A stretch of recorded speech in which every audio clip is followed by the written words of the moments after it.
قوة إلا بالله العلي العظيم. أعوذ بالله من الشيطان الرجيم. بسم الله الرحمن الرحيم. الحمد لله رب العالمين على أشرف الأنبياء والمرسلين طه وياسين بالقاسم محمد اللهم صل على محمد وعلى آل الطيبين الطاهرين المعصومين المظلومين المنتخبين المنتجبين الذين أذهب الله عنهم الرجس وطهرهم تطهيرا. اللهم صل على محمد وعلى محمد لعنة الله على أعدائهم من يومنا هذا الأحياء لقد قال الله تبارك وتعالى في القرآن المجيد. بسم الله الرحمن الرحيم. كل نفس ذائقة الموت. اللهم صل على محمد وعلى آپ اللہ سے گزارش ہے متصر حمدن متصر اخلاص کی طرح فرما کر ام سلمہ مرحومہ بنت بشیر حسین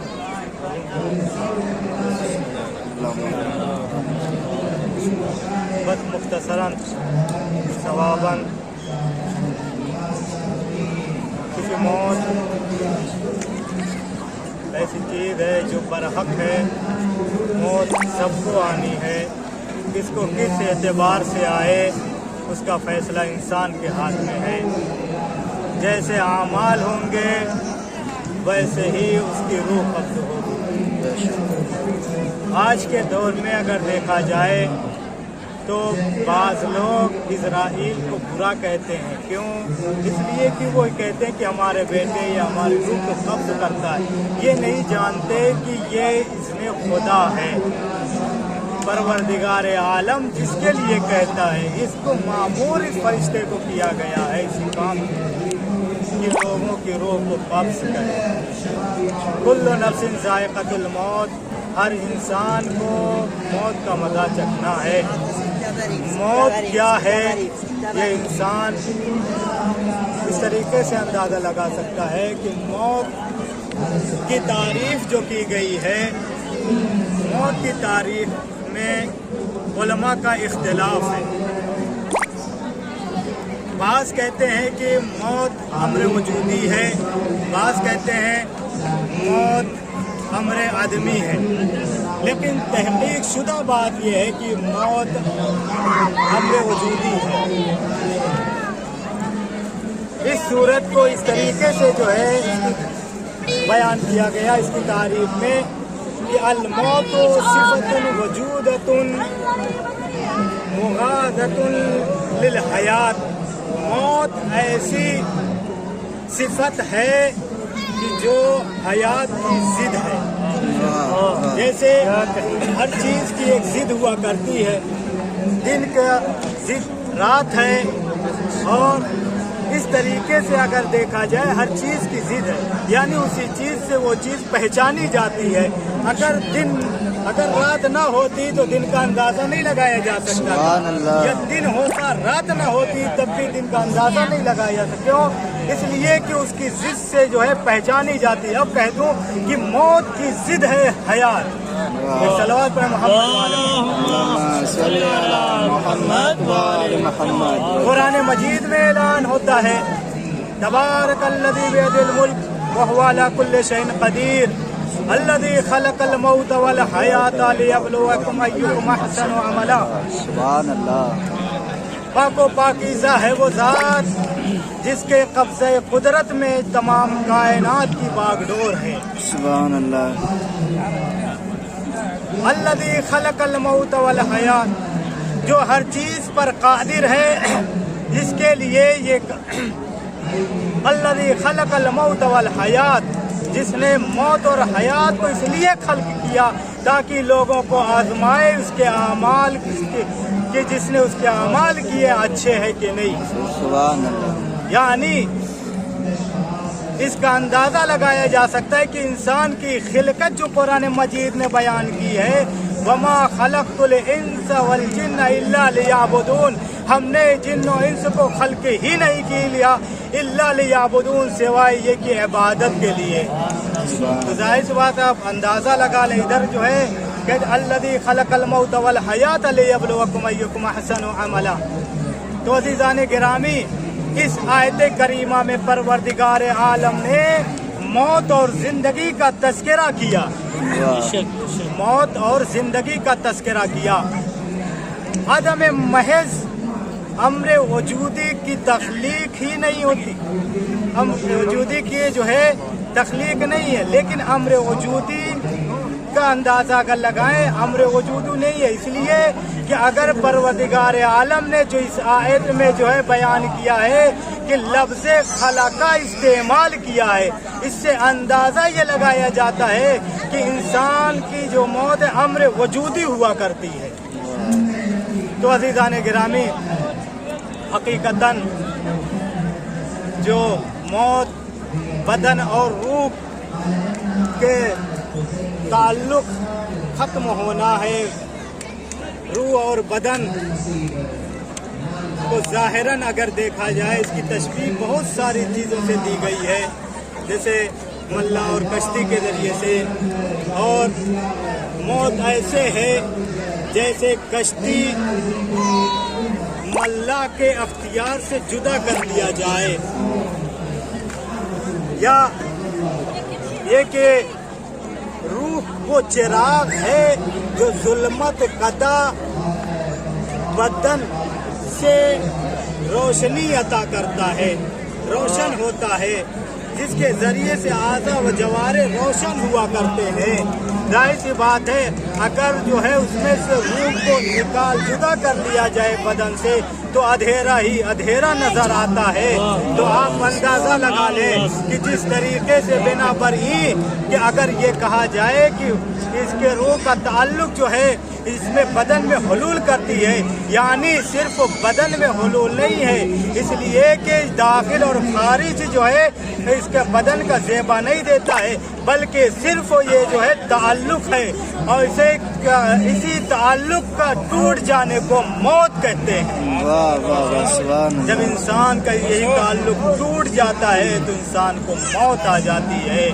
تو عزیزان گرامی ہمیں یہ اعتقاد رکھنا چاہیے کہ موت باذن خدا آتی ہے، اور اول سے لے کر یعنی مادر شکم مادر سے لے کے آخری زندگی تک جو اس تعلق کو برقرار رکھتی ہے، اور وہی ذات ہے جو برقرار رکھتی، وہی ہے جو بدن اور جسم کے تعلق کو ختم بھی کر دیتی ہے، توڑ دیتی ہے، یعنی وہ جسے چاہے موت دے دیتا ہے، جسے چاہے حیات دیتا ہے، جسے چاہے زندہ کرتا ہے، جسے چاہے مردہ کرتا ہے۔ قرآن مجید میں اعلان ہوتا ہے اللہ یتوفی الانفس حین موتہا، یعنی جب انسان اس نفس کو جو ہے اس طریقے سے ٹوٹ جاتا ہے تو انسان دنیا سے رخصت ہو جاتا ہے۔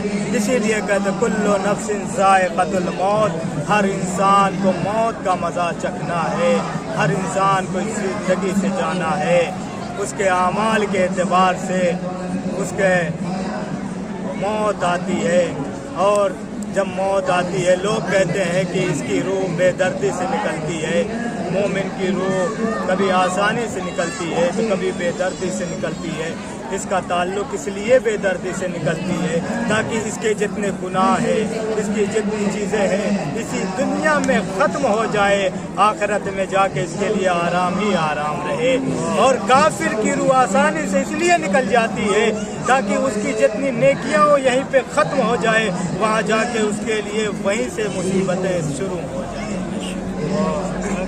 آپ دیکھیں کہ اسی لیے جو ہے جب امام جعفر صادق علیہ السلام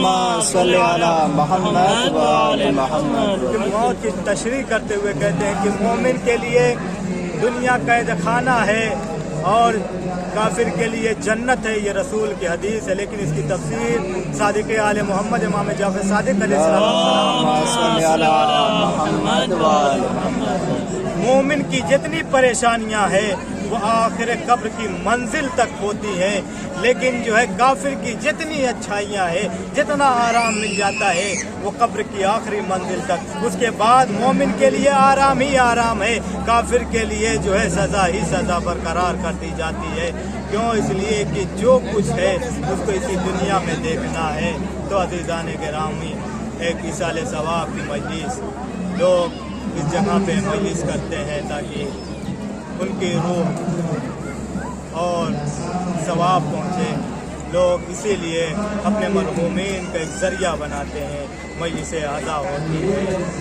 لوگ جب اس دنیا میں آئے تب بھی جو ہے روتا ہوا آیا، جب اس دنیا سے جاتا ہے تو لوگوں کو رلاتا ہوا جاتا ہے، لوگ گریہ کرتے ہیں۔ تو عزیزان گرامی، جب فاطمہ الزہرا سلام اللہ علیہا پہ یہ مصیبت آئی تو ایک مرتبہ نوحہ پڑھنا شروع کرتی ہے، صبت علیہ مصائب لو انہا صبت علی الایام سرنا لیالیا۔ اے بابا، آپ کے جانے کے بعد مجھ پہ وہ مصیبت پڑی، اگر جو ہے دن پہ پڑتی تو مثل تاریخ ہو جاتی۔ تو عزیزان گرامی، جناب فاطمہ الزہرا پہ اتنی مصیبتیں پڑی، اتنی مصیبتیں جس کا کوئی اندازہ نہیں لگایا جا سکتا۔ عزاداروں، ہم پڑھ لیتے ہیں، سن لیتے ہیں، گریہ کر لیتے ہیں، ذرا اندازہ لگائیں جب فاطمہ الزہرا اپنا حق لینے کے لیے دربار گئی ہے نا تو اتنی دیر کھڑی رہی کہ جو ہے سر کے بال سفید ہو گئے، نہ جانے کیا کیا مصیبتیں پڑی، مجھے نہیں اندازہ ہے۔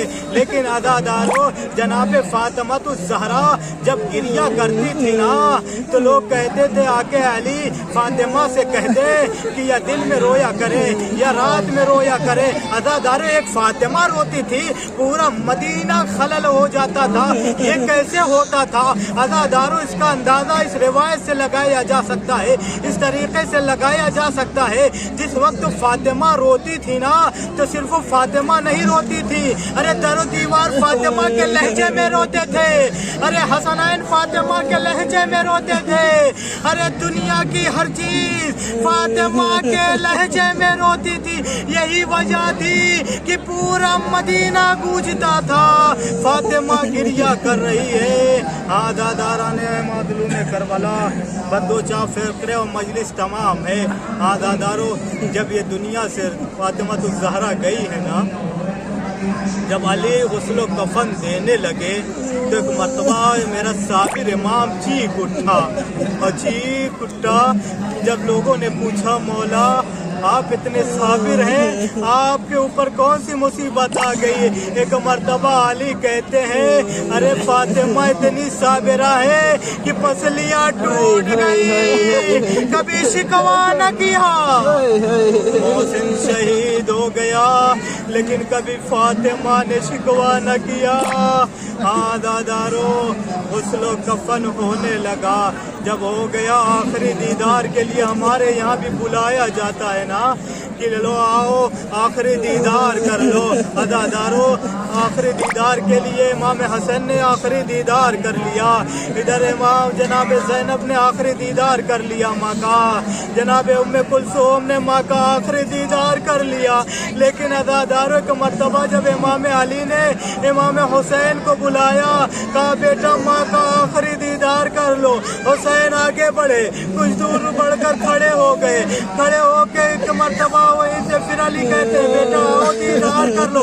ایک مرتبہ امام مظلوم کربلا کہتے ہیں اے بابا میں اس وقت آگے نہ بڑھوں گا جب تک ماں مجھے نہ بلائے گی، ماں مجھے ہمیشہ بلاتی تھی، آج بھی ماں بلائے گی۔